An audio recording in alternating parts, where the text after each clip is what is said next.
Well, hello, listeners. Welcome to Swords, Sorcery, and Synthesizers. My name's Ben Orchard. I'm coming to you from Adelaide. And I'm Claire Fitzpatrick and coming to you from Brisbane. And every now and then we talk over the phone about fantasy movies of the 80s. We look beyond the nostalgia to see what is the key to their enduring appeal. We have only 3 rules with regards to what we cover on this podcast. Number 1, it has to have been made in the 80s. Number 2, it has to have some kind of supernatural or fantastical element that defies rational explanation. And number 3, we have to both find it entertaining. Because we're not getting paid for this, are we, Claire? Sadly not. Life is too short to talk about boring movies. Yes. We hope you find it as entertaining to listen to us, talk about these movies as we did watching them.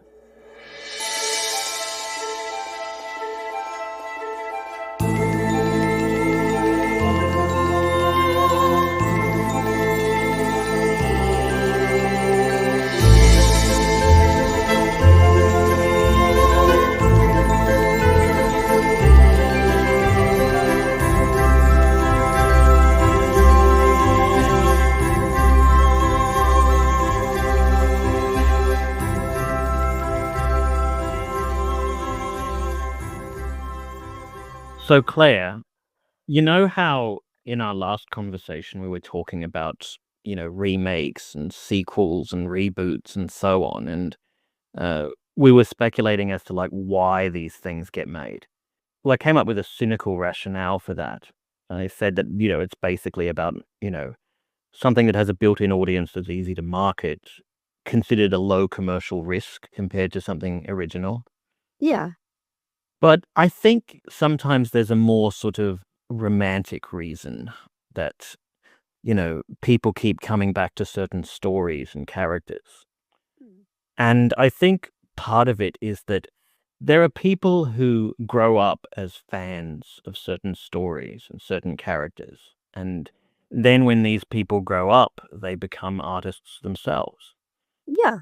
They decide, well, I'd really like to, do my own take on this story, be part of the, evolving mythos, the evolving legend of this character in some way. Basically, what happens is that these fans grow up and then they, get access to Hollywood producers with lots of money and think, right, now's the time to unleash my glorious fan fiction on the world. And I think that's really great because a lot of people, like you said, they are fans as they're growing up. They really love the storyline, and when they're finally able to make the movie, it's like it has that hard on sleeve quality, I think, um, which is really great. And as a side note, um, I've been watching Dawson's Creek, right? And I'm on the last season, and Dawson is a filmmaker. So he goes through like film school, then he leaves, and then he works on a film studio, and it's sort of about his progression. But he is such a fan of Spielberg, and it's really great to see his own scripts inspired by that. So yeah, it just makes me think of this as someone who's so inspired and then becomes a director. Yeah, it's really cool. Well, it's funny you mentioned Steven Spielberg because I'd like to talk about a film that was actually produced by Spielberg's company, Amblin Entertainment. Mm. So he had a hand in funding the movie that we're about to talk about, which is Young Sherlock Holmes, a movie that was released in 1985. Mhm. Was written by a guy called Chris Columbus, and yes, that is his real name, Chris Columbus. And he was an up-and-coming screenwriter at the time. He had 2 hit movies behind him with Gremlins and The Goonies. Mm. He wrote the script for. They were directed by other people. He would later go on to become a director himself, most notably, with the Home Alone movies and Mrs. Doubtfire and the first 2 Harry Potter films. Yeah, yeah. But, yeah, he was just a screenwriter at the time, and he went to Spielberg with this idea of, like, doing a film on Sherlock Holmes, but, you know, based on a few, like, weird what if scenarios. Like, what if instead of meeting as adults, Holmes and Watson had met when they were both in high school, basically. Like they were both going to the same boarding school. And what if while they were there, they, solved a mystery involving a ancient Egyptian death cult that that kills people by, shooting blow darts at them that cause them to have drug-induced hallucinations.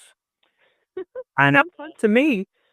and yeah, the few other things that, it throws in, like, very sort of fan fiction style things, like, maybe the reason why Holmes doesn't have a girlfriend in the future is because, like, his high school sweetheart had a tragic death and he never got over that, you know?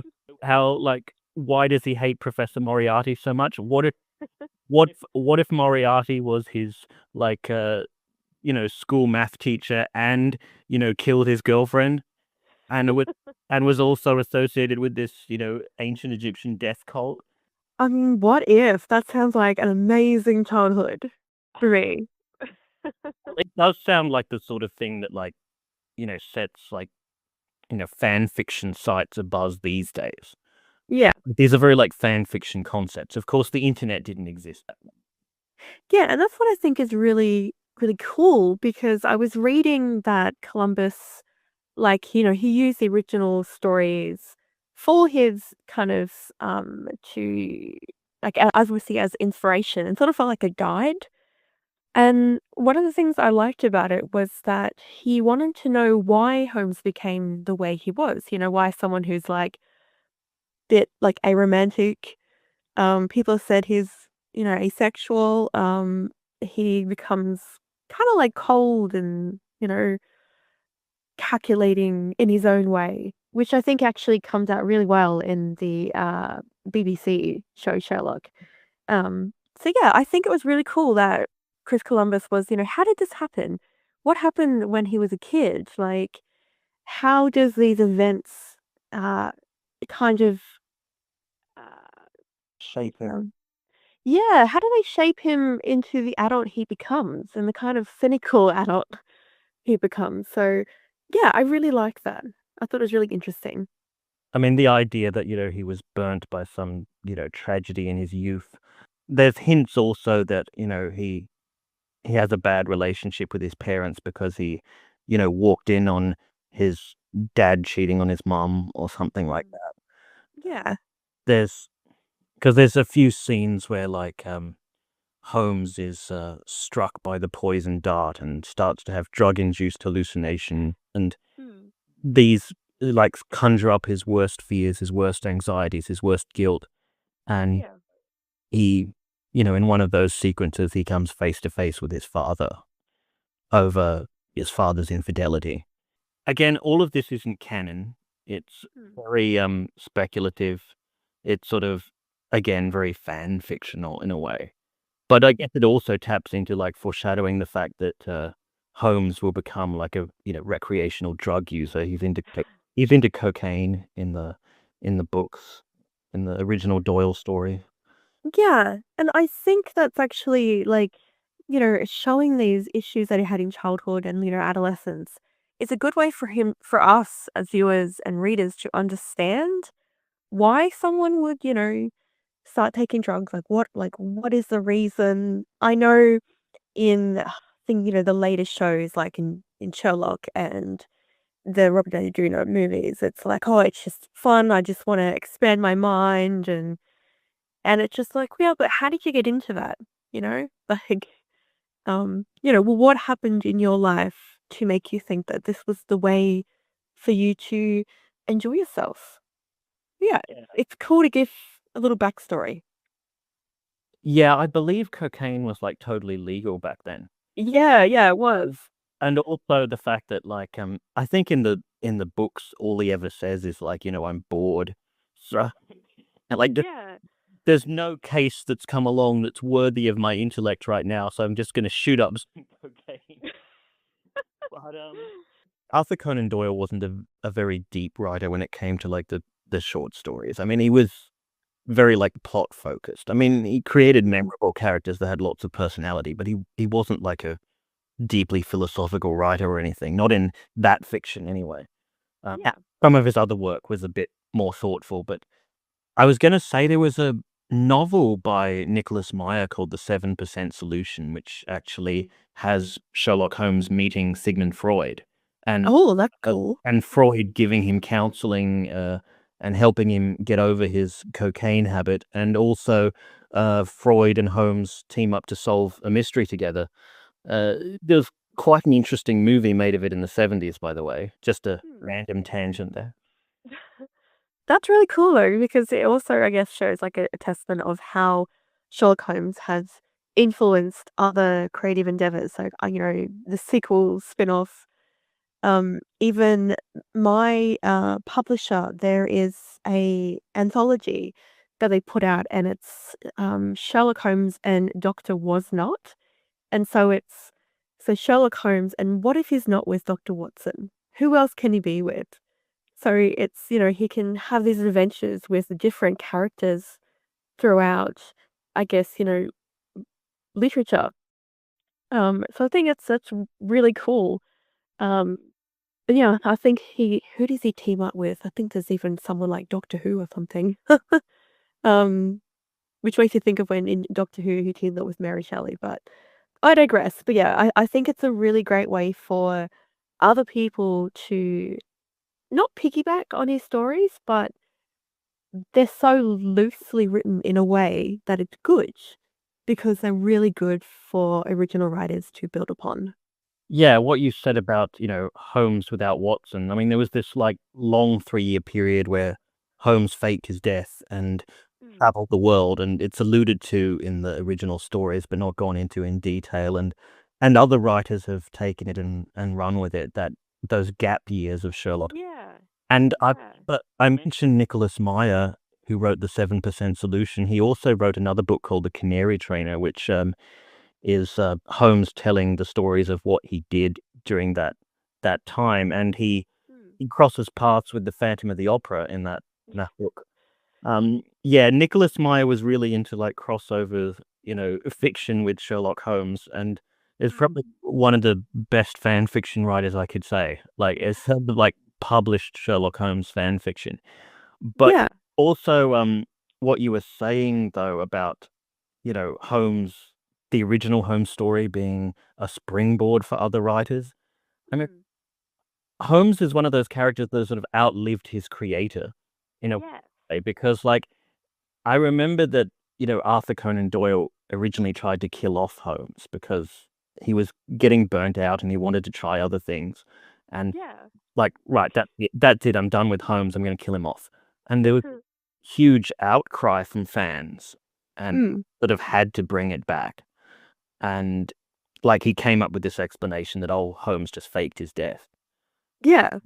He kept producing more, partly to get by because, like, the stuff that he, wanted to write generally didn't sell as well as the Sherlock Holmes series. I mean, The Lost World was a sort of seminal work by, Conan Doyle about the discovery of a lost plateau in South America where there's dinosaurs still exist. Other than that, like, a lot of his other books have sort of fell into obscurity. But anyway, even after he died, like, people was like, "We need more Sherlock Holmes stories." And yeah, the fans just sort of went right into the breach and continue to do so to this day. And I think that's really great. I think that's really cool because it shows that this character that is created can be interpreted in so many different ways, and it's not just this character and, it's not as if Sherlock is this one person and this is all he is and this is all he could ever be. I think the character is so kind of wide open for so many different adventures, and then that allows other characters to come into the fold and to meet Sherlock. So yeah, I think it's a really great story and it's so well done to allow other people to contribute to Holmes's kind of everlasting history, I suppose, which is really cool. Well, that brings us back to young Sherlock Holmes and what you said Mm. about how the character is open to so many, different forms of interpretation, across different genres by Mm. artists of wildly different temperaments. But the thing is, young Sherlock Holmes got a very mixed reaction, and Mm, a lot of people do have very particular ideas of how you structure a Sherlock Holmes pastiche. And mm, a lot of people who are, I guess, more literary purist types, uh, mm, didn't care for young Sherlock Holmes because they were adamant that, like, the canon, the original Doyle stories make it clear that they met as adults, not, as teenagers in high school. And mm, also the way that the film is structured, it's sort of like a, boarding school adventure story. Like, yes. Holmes and Watson meet up, they discover they're, geeks with a few sort of geeky interests in common, and, they form a kind of heroic trio with, like, Holmes's girlfriend, Elizabeth, Mhm, and, yeah, they just sort of Holmes is sort of into, like, criminology as a kind of hobby, mm, and they happen upon this, you know, Egyptian cult that are, like, murdering people that are mm, associated with an archaeological expedition, and, yeah, they just sort of, take it upon themselves to solve the crime in their spare time, sort of like yeah. I guess you'd say like a Nancy Drew or Hardy Boys scenario, or, more recently, like, it reminded me very much of Harry Potter, which came afterwards in that That is that is exactly what I was gonna say. Like, the first 2 Harry Potter books are structured more as a mystery story. They stand out, and also the first 2 films were directed by Chris Columbus, and I think it is really cool because it becomes this kind of, like, rollicking kind of, like, adventure story, I think, which is something that Spielberg is sort of known for, I think. well, I know a lot of people, compared it to the Indiana Jones series because of the, Yeah, Egyptian cult angle, yeah, and the fact that they have a secret base in London that's, shaped like a pyramid, and yeah. there's a scene where, Holmes and Watson infiltrate the pyramid, and a lot of people compared it to scenes from Indiana Jones and the Temple of Doom. Mm, And, like, Spielberg did not direct this movie. It was actually directed by a man who I'll go into detail about that later, but a very unlikely choice, shall we say. Uh, mm, but, as you were saying, the Harry Potter influence struck me just because of the way the characters look, actually, because mm, the yeah. Nicholas Rowe, the actor playing Sherlock Holmes, has this sort of you wouldn't call it a mullet, but kind of longish, like, slightly curled hair. He looks a bit like, Ron from Harry Mm, Potter, and Watson is, like, dark-haired with glasses. He looks just like Harry Potter, yeah. and, Elizabeth, like Holmes's girlfriend, looks a bit like, Hermione Granger, the heroine of Hermione. Harry Potter. Hermione, I'm not pronouncing it right. Yeah, yeah. But yeah, that's exactly what I thought, and I remember, like, I had read the books, and I think I'd seen the first 2 films when you sent it to me. I'm not sure, maybe it's before that. But what I thought was, "This is Harry, Ron, and Hermione." Like, this is the trio solving, a crime, not like a mystery, you know? And then I thought to myself, "Okay, this is sort of like a staple of storytelling." You know, kids find kids become embroiled in a mystery, and then they have to, like, overcome something, and then, figure out how to save the day, and, that is something that has been used quite a lot. It's quite a common kind of trope, but I thought there were so many similarities between this and the first Harry Potter book. I was like, "Meh." And in the movie, so many similarities. I'm like, "How can this be accidental?" You know? There's also a side character named Dudley. He's the school bully, Yeah. and he's like blonde, blue-eyed. He has a resemblance to the character of Draco Malfoy from Harry Potter, who's a school bully. Well, but also, I would actually say he is more like Dudley. So in the books, Harry Potter, Dudley is actually blonde, and chubby, and Arthur Junior is tall and blonde. And so I sort of thought of it as, because Dudley was the original kind of bully who bullied Harry, like, throughout his life until he, well, not throughout his life, throughout his childhood until think like book 7, they end up shaking hands and saying, "Okay, cool." So, yeah, I thought it was a combination, like, of Dudley and then that kind of spitefulness of Draco, I think. Um, again, don't know if it was intentional anyway. Well, I do think it's funny that Chris Columbus ended up getting the job of directing the first 2 Harry Potter films, and I Yeah. do have to wonder if maybe, you know, whoever was hiring at, like, was it Warner Brothers who produced Harry Potter? Yeah.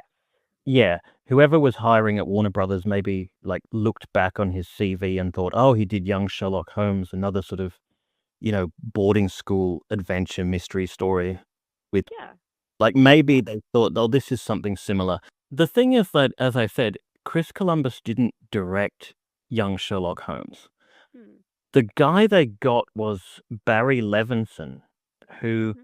is, like, he only had directed 2 films before this. He directed a movie called Diner about these, like, disaffected, like, boomer youths who sort of hang out at a diner and have, philosophical conversations sometimes. Yeah. A baseball movie called The Natural. And, like, nothing he's done since then, since Young Sherlock Holmes is really the same. I mean, he's best known for this, like, road movie called Rain Man, which is, like, focused on the relationship between 2 brothers. Yeah. One of them's autistic. And, Bugsy, which is this, biography of a gangster, Bugsy Siegel. Hmm. And as the only things I can think of that are even vaguely similar, he did a couple of, like, coming of age dramas that, draw upon his youth as growing up in Baltimore, in a family of, like, Jewish immigrants. Yeah. The 2 films being Avalon and Liberty Heights, but, yeah, the thing is Barry Levinson is best known as a director of, like, more intimate, dramatic films. So, True. yeah, I'm surprised he got the job of directing Young Sherlock Holmes.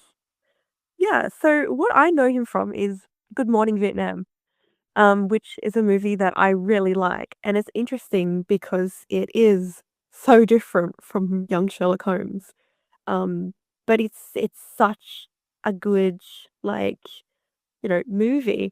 Um, and, it got, like, a really good, critical kind of response. I think it got, like, 90% on Rotten Tomatoes. I think it was just, so interesting, that such different films were made by the same person, but it's like they were both, really good, and I think they really showcase his ability to, direct. Yeah, despite them being very different. Yeah, that's actually how I first knew him, like. Okay. Well Yeah. yeah, like I said, Barry Levinson didn't have a hand in writing Sherlock Holmes. He was more of a hired gun on this. Although I've heard that Barry Levinson tends to, like, let his actors ad lib sometimes on the Mm. set of his films, and sometimes those ad libs make the cut. Um, but I just had a thought as to, like, why he might have been picked for this.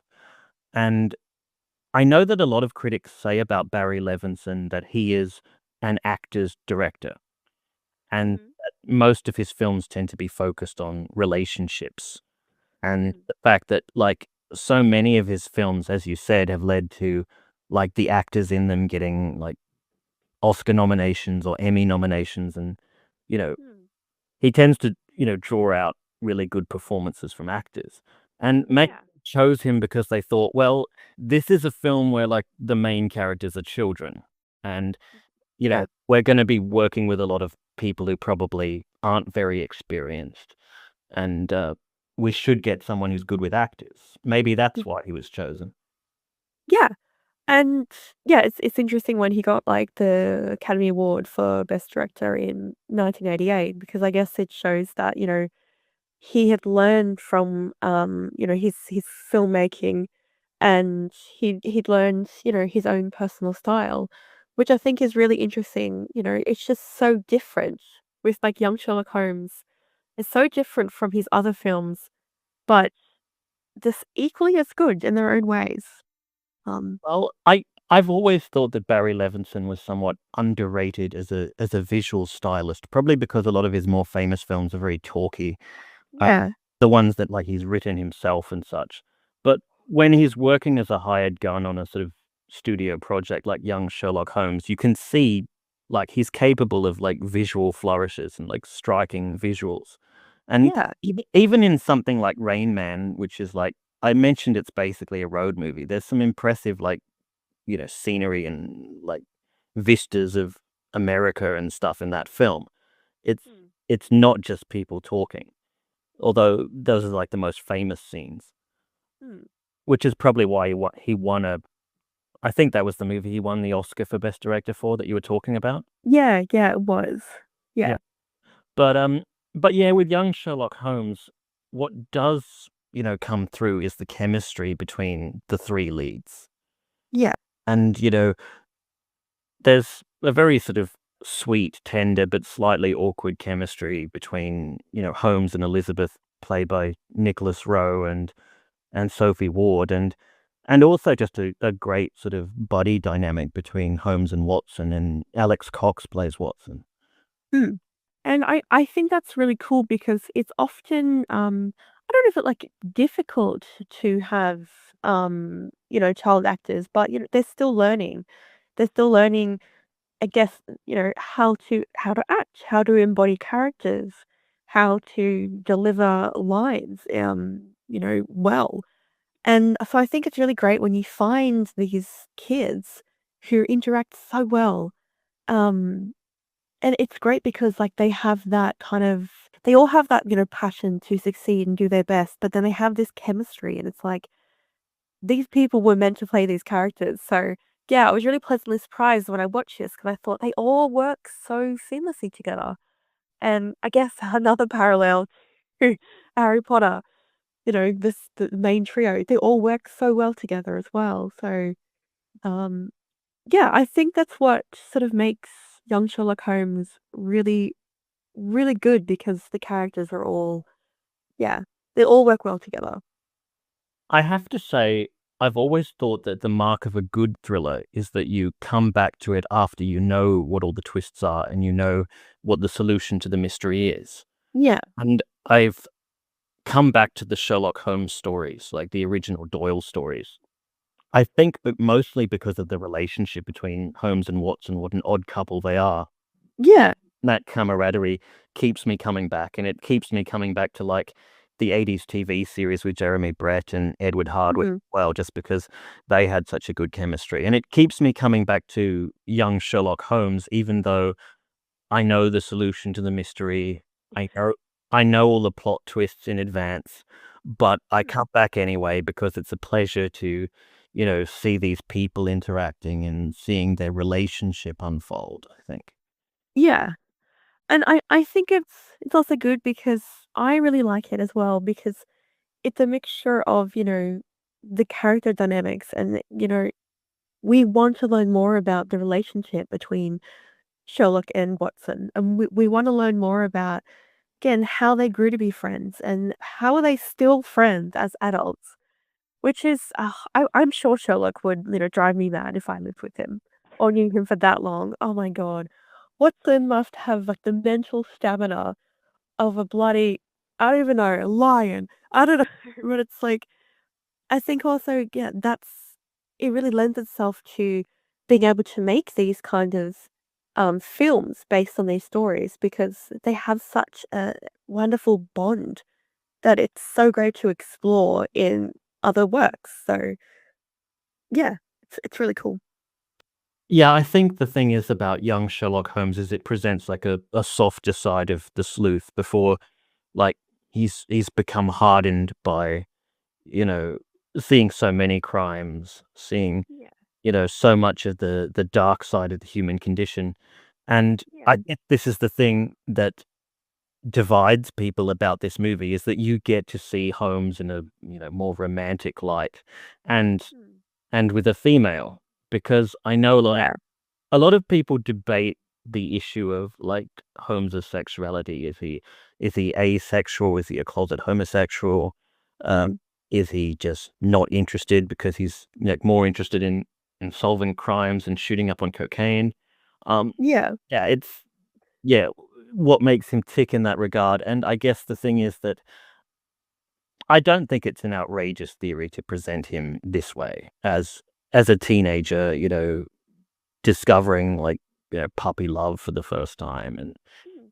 you know, and it's not an outrageous explanation for like why he doesn't have a girlfriend later. I don't think. I don't know. No, no.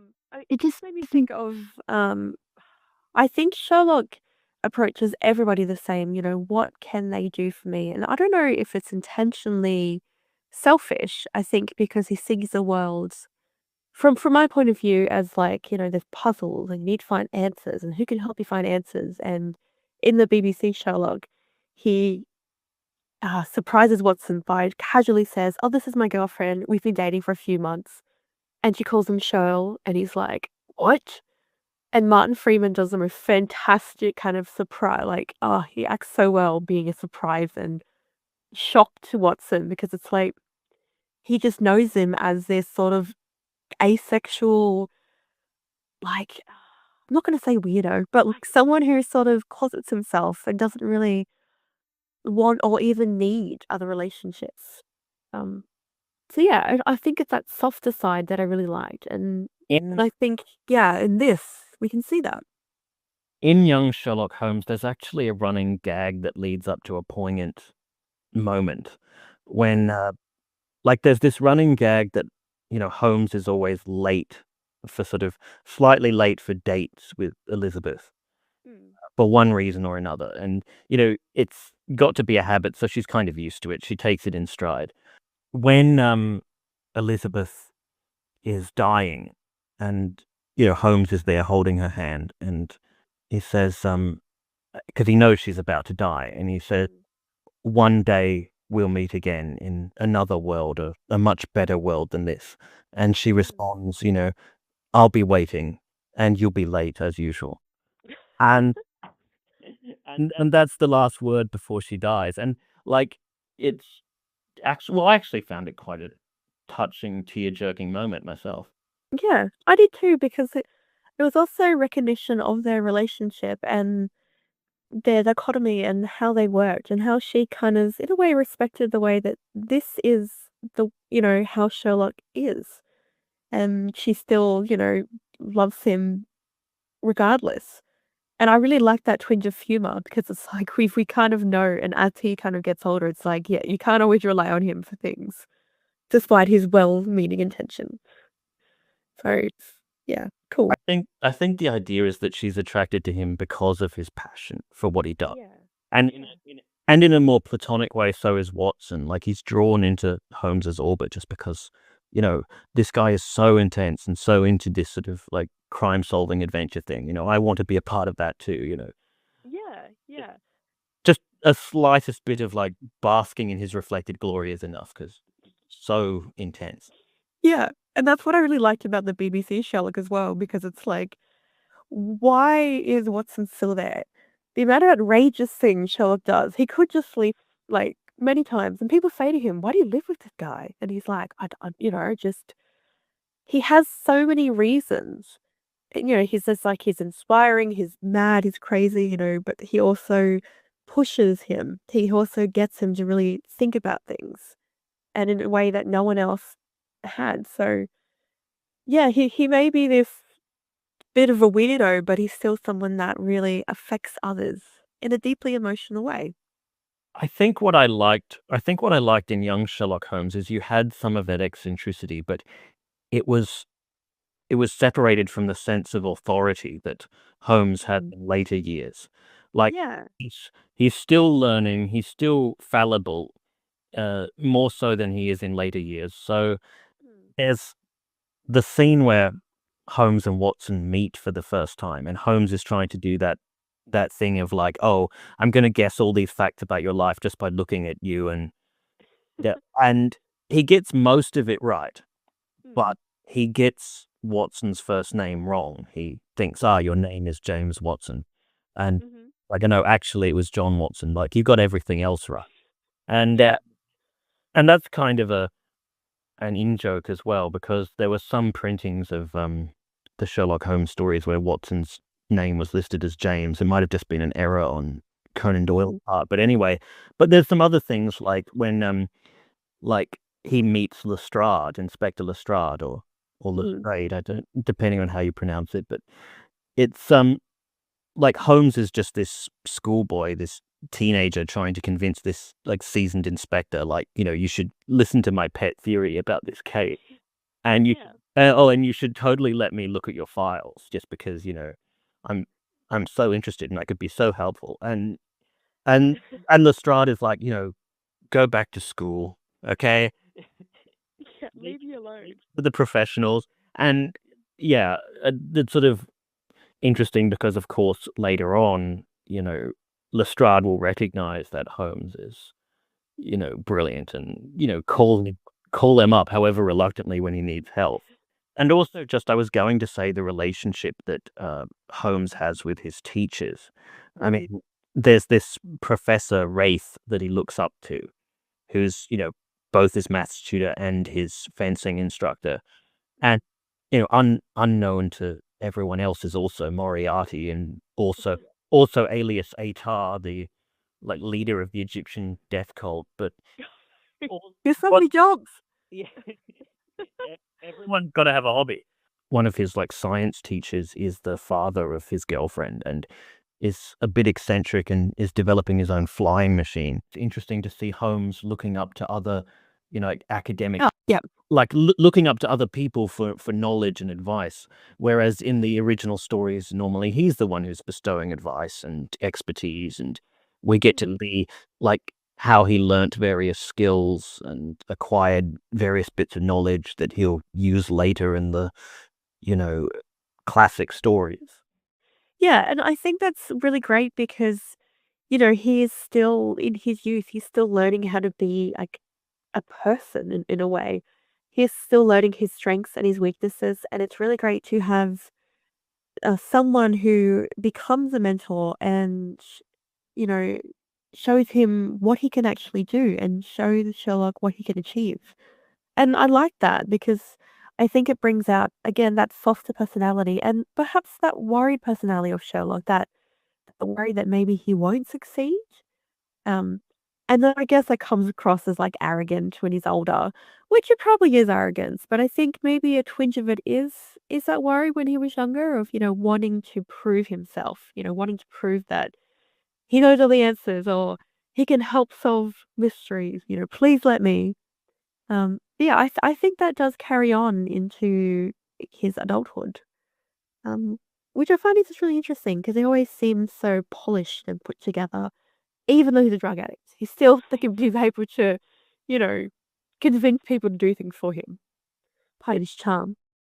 It's Sherlock's faults, I think, that humanize him in a way because, Yeah. I mean, in the original stories, he's this guy who's like genius level intelligence in multiple like different disciplines, but he's also a guy who can handle himself well in a fight. So all these like character flaws sort of humanize him a bit. But what I appreciated about young Sherlock Holmes is that they walk that fine line of showing him as precociously intelligent and gifted, but at the same time, he wasn't perfect. He wasn't what's called in fan fiction circles a Mary Sue. Like he was Hmm. believably flawed and human all the same. Yeah. And I think even though, like, even when they're, Holmes, Watson, and Elizabeth are like investigating, the murders in young Sherlock Holmes and trying to figure out, the cult and the secret underground pyramids and they get there just as a girl's about to, be sacrificed. I think it shows like the progression of being kind of child sleuths to people who really, really have like I guess their head screwed on, they're really watching things, they're really paying attention to the people around them. And I like that they kind of work together as that trio and they're able to, solve this mystery and something that perhaps even adults wouldn't be able to solve. And again, yeah, like linking that to Sherlock, it's like he's able to solve these mysteries that seasoned professionals aren't able to solve, which I think is just really great and testament to his character from childhood to adulthood. Like he's always been like that. Um, and yeah, I really like that that it carried on throughout all different adaptations. It's really cool. Well, yeah, it's sort of with young Sherlock Holmes, it sort of taps into that like kid's fantasy of like, Mm. you know, you get to be a kid, but at the same time, like you have the spare time to go off and do grown up style adventuring. Yeah. Um, it's interesting that it's shown to have consequences in Mm. young Sherlock Holmes, in that like Elizabeth dies and it like, leaves, Holmes somewhat of a broken, not a man, like a young adult, what do you call it at the end? Yeah. But Yeah. the thing is, like, you were comparing it to Harry Potter where, like, the characters are emotionally affected by what they do, but, like, none of them are, like, they get put in danger, but none of them Mm. die, you know what I mean? Yeah. Although Harry Potter really needed a lot of, serious counselings afterwards. Sure. Um, Alright, I yeah, take that back. But I'm trying to think of examples, but there are other sort of, like, boarding school adventure stories or kid detective stories where yeah. the darker consequences of what they do really aren't delved into much, and Yeah. I'll give young Sherlock Holmes credit for that, at least. Yeah. And I think it's really great to set the story in a boarding school because it creates that kind of sense of mystery because there's so many different rooms, there's so many different areas in this boarding school, there's so many things to explore.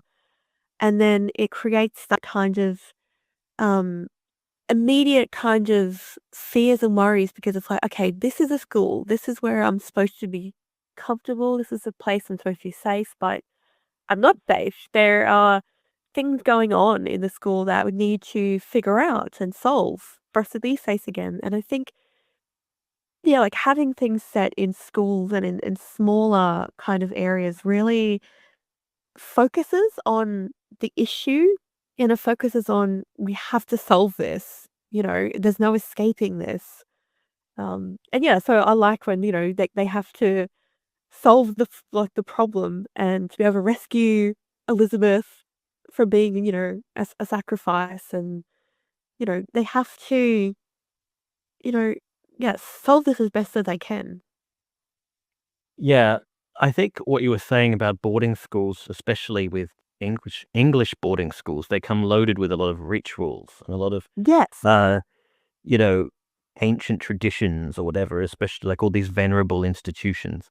And, some of that is sort of tapped into with young Sherlock Holmes as well. Yeah. Speaking of ancient traditions, I guess I better get into the, you know, Egyptian cult. Mm. This is where like the fantasy element comes in. Yeah. And it's the part that is sort of, again, quite divisive in that this Egyptian cult are, killing various different people who were associated with an archaeological dig and, took some treasures that they thought, belonged to the Egyptian people or were sacred to them. And Yeah. they kill them by, shooting them with blow darts that are loaded with hallucinogenic drugs. A, Mm. a drug that does not exist in the real world and would not have those kind of effects. And Yeah. what happens is a whole lot of really phantasmagorical like sequences where these people, you know, their worst fears come to confront them, are sort of Yeah. conjured up for them. And on a technical level, what young Sherlock Holmes is probably most famous for is having some of the earliest uses of CGI uh, Yeah. cinema. And Yeah. one of them is this scene where one of the victims, who's now a priest, um, he's struck by a dart, and he imagines that this stained glass window comes to life and takes the form of a knight with a sword that's going at him.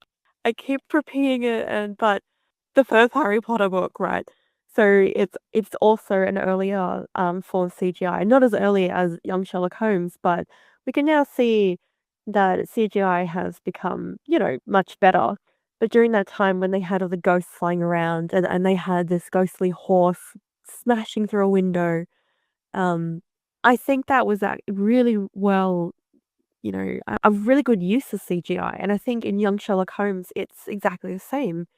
It's not overly done with practical effects. A lot of it is just the mystery, but using that early CGI, it works so well. And Like, you can tell that it's not a current CGI. You can tell that it's dated, but it doesn't bother me because it's still really good for its time. I think it's like a landmark achievement, and really good practical effects as well. I mean, Um, I remember another, sequence where, like, Watson is struck by the dart and he starts to hallucinate, and he imagines a a baker's shop window with pastries that come to life and, mm, try to attack him, uh, because he has, like, a trouble resisting sweet food or, so mm, has this nightmare hallucination where he imagines, like, these killer pastries are coming to get him, and, uh, yeah, that's another memorable moment, and, mm, I mean, there's another sequence where, like, Elizabeth thinks that she might be buried alive, that's, like, her worst fear, her mm. nation, and here's the thing, I know that critics are divided as to whether, like, these sequences work, whether they are fittingly, like, fantastic and scary, or whether they're just goofy. I, Yeah. uh, I'm inclined to think they're a bit of both, to be honest. I think so well because it's like it features like this completely like computer generated kind of like characters and it adds those elements of fantasy and it just works and I don't think it doesn't take away from things. It's not distracting. It's not, oh, that's so obviously CGI. It just seems quite seamless, which I really liked. I think it's also very dramatic when you have Holmes, who prides himself on his rationality, his logic, Yeah. suddenly thrust into a situation where, like, he has no choice but to be, like, surrounded by irrational, insane Yeah. imagery. Uh, Yeah. And that's something that I thought was great because he is so resolute and firm about his idea of logic. And as you say, rationale against like, well, these things are happening. Everyone's seeing this. It's not just in his head. He's just like, and he has to sort of figure out, okay, what's going on? Like, this can't be true at all. So it's like he sort of questions himself. And I like that about his character. I like that he's trying to be as I think, focused as possible and rational as possible, and I think that really carries on as he grows older and in his later adventures. It's firm in that, but to figure out the rational explanation first. So, yeah. I like that. Well, it leads into all these other sort of stylistically odd elements that people would not typically associate with a Sherlock Holmes movie. For instance, I'm coming back to the Egyptian cult. And Mm, I don't know a lot about, like, Egyptian mythology and, sort of like the theology of the ancient Egyptians. mm, And I certainly don't know much, like, about I don't know if there were many Egyptian immigrants to England at the time. And mm, yeah, I have no idea how culturally sensitive this is. I mean, a lot mm, of people, like, even at the time, were saying this is just, like, a bit of, like, random exoticism, like, thrown in, and it was probably and a lot of people pointed to, like, the influence of Steven Spielberg because this was coming, hot on the heels of the Indiana Jones, films. yeah. Some of Raiders of the Lost Ark was set in Egypt. And Mm, it's sort of like a lot of people were saying this is sort of attempting to do like, Sherlock Holmes meets Indiana Jones, that sort of thing. And it also leads up to some sort of swashbuckling sword fights at the end yeah. between Holmes and, his teacher, Wraith, who, in the end credits is revealed to also be Moriarty as well. But, Mm, but yeah, there's these swashbuckling sword fights, and I mean, and there's a bit where, like, Holmes and Watson grab the flying machine, basically this, like, I don't know, bicycle-powered plane, basically. This yeah. powered plane, and they fly in pursuit of the Colt, and then they catch up with this guy, and, Holmes has a sword fight with him just after he's, like, shot Holmes's girlfriend, and it's like, this is probably not what people were expecting from a Sherlock Holmes film at the time. No, it makes me think of the kid with, like, ET in the basket flying across the sky, like, in the movie. Made me think of that as well, which is not what people think. Yeah, it's another Spielberg thing of, like, that similarities, and I like that, and I do like when you can sort of tell who directs a film. Like, obviously, you don't want films to be too similar because then it takes away from the originality of, the basis of the film, especially if it's based on, works such as Sherlock Holmes that have been around for ages. But I really do like, the kind of original spin on it, and I like that it's different, and I think that's what makes it exciting. It's like, okay, it just isn't Sherlock Holmes exactly how it is, but just as a kid, this is cool. He's getting into, like, sword fights, and he's doing all these really heroic things, and it's fun. And yeah, it is sort of like Indiana Jones, which is, Well, yeah, fun.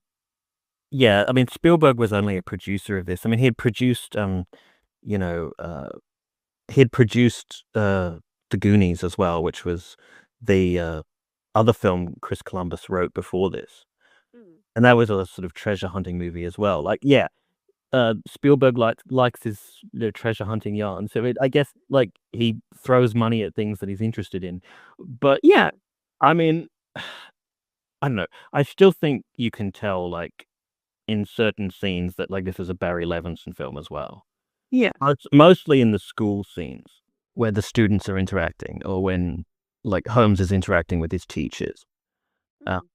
there's some, I don't know, very Levinson-esque moments there, but yeah, I mean, he was more of a hired gun on this. I mean, it was Mm. probably his attempt to, like, stretch his wings and show, like, I can do more than just sort of talky indie dramas. Yeah. But, But it's good though. It's good he was able to explore these different avenues of his abilities. I guess I'm not a literary purist, Mm. and the thing is that young Sherlock Holmes came out around the same time as a TV series of Sherlock Holmes, the one I Mm. mentioned before with Jeremy Brett as Sherlock Holmes. And All for one. yeah, it's great, but the thing is that TV series was based on the original Conan Doyle stories.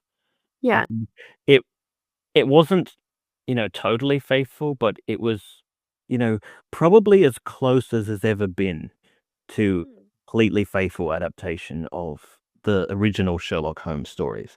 And Yeah. the fact that it was based on the original short stories at all is is novel because most, Sherlock Holmes movies and TV shows, they just take the characters and then they do their own story. Yeah. Um, the Jeremy Brett series was based on the original. So at the Mm. same time that young Sherlock Holmes was in cinemas, this sort of more traditional purist version was on TV. Mm. I don't know if that affected young Sherlock Holmes at the box office, like, people might have thought, "Well, why should we go to the cinema to see Sherlock Holmes? We can just watch it on TV for free." Yeah. I mean, maybe because it might have been advertised as, this is him as a kid. This is really different.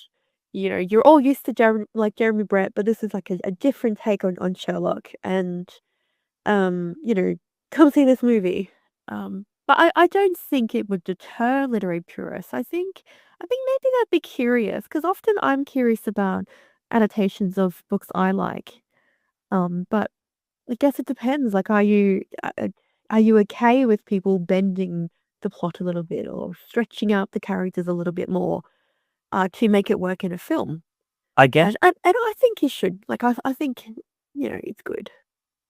I guess the point I was trying to make by bringing up the Jeremy Brett series is Mm. that, the sort of purist version is already out there. Yeah. The traditional version is already out there. So I didn't really mind the fact that the young Sherlock Holmes film took all these, like, wild creative liberties with the character and, Yeah. like, put him in all these, like, weird situations, like, sword fights and planes and, Mm. drug-induced hallucinations and all these other weird, fantastic things. Like, because there's already, like, a more traditional version out there. And Mm. there have also been other movies and TV shows made that, are pastiches, but they take a more sort of grounded, traditional take on Sherlock Holmes. Yeah. Uh, because that's already out there, I didn't really mind that they sort of messed around with the mythology a bit for young Sherlock Holmes. And Well, it's also like we don't really know much about him as a kid. we don't really know everything that happened and what led to his formation of being this amazing detective as an adult. So I think that that leaves a lot of room to explore things and to create things, but not necessarily create things that are so different from the original, but it's sort of, yeah, it adds to it and adds a lot of, I guess, mythology to his character, which is really cool. Yeah, so I'm glad that, I don't know, Chris Columbus, got the money to Mm, bring his fan fiction to the screen, and that, Barry Levinson jumped on board, to do a mm, kid's adventure story, before he went back to doing, more talky dramatic films. I don't know, yeah. more adult films anyway, but, Mm, I mean, I wish that Barry Levinson would actually make a film like this again, actually, like, it yeah. made me wonder, like, what would have happened if he had been given the reins of Harry Potter instead of Columbus. I don't know. Yeah, and I think it's clear that he is really good at creating these stories of having, children being sort of like amateur detectives, doing the work of adults. Um, in which if in Harry Potter, the adults are all terrible and they're just like nothing's a problem, and so the kids have to be like, well, I guess they're gonna solve this by ourselves. Before we sign off, I have to mention one bit of trivia, Hmm. which is, of course, there wasn't a Young Sherlock Holmes 2, there wasn't a sequel, Yeah. but there was a callback to it in a later film. There was a film made in 2015 called Mr. Holmes. It Hmm. based on a novel by, Mitch Cullen called A Slight Trick of the Mind, and it features Ian McKellen as a elderly retired Sherlock Holmes who's, living in the countryside and, being a beekeeper, basically. And that's something that's, like, referenced in the books as well, but not gone into in much detail. Anyway, it's sort of, yeah, Holmes' the senior years, and there's a scene where, like, Ian McKellen's, like, aged Sherlock goes to see a movie that's based on his life, and he sits down to watch it, and the we see this, like, film within a film, and the actor playing, like, Sherlock in the film is Nicholas Rowe, who played young Oh Sherlock. wow. Oh, that is such a good callback. That's awesome. Oh, yeah, that's really cool. Like I haven't actually seen that version yet. But yeah, that's cool. I like that having those callbacks.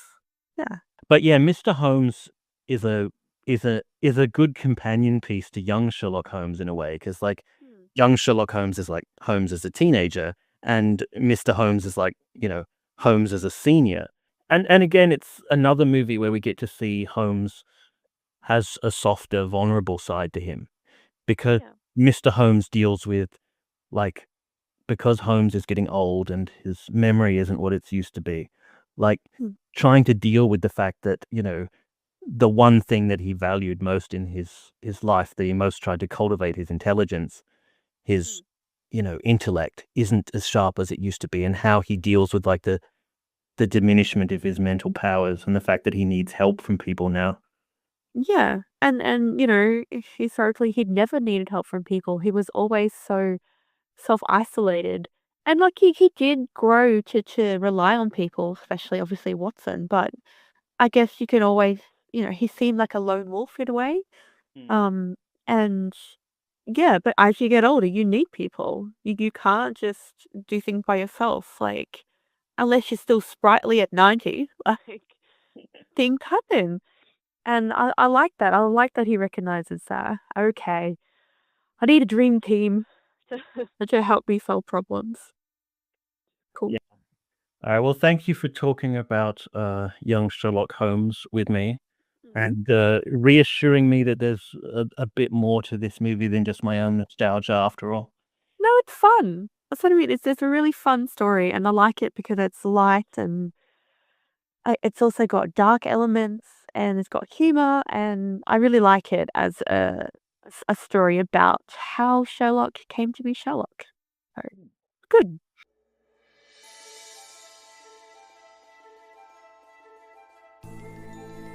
That's all for this week, folks. Thanks for listening. If you like what we're doing, please consider subscribing and sharing this podcast with your friends. If you have any questions or would like to provide suggestions for future episodes, you can send an email to fantasypodcastfeedback@gmail.com. Until next time, cheers.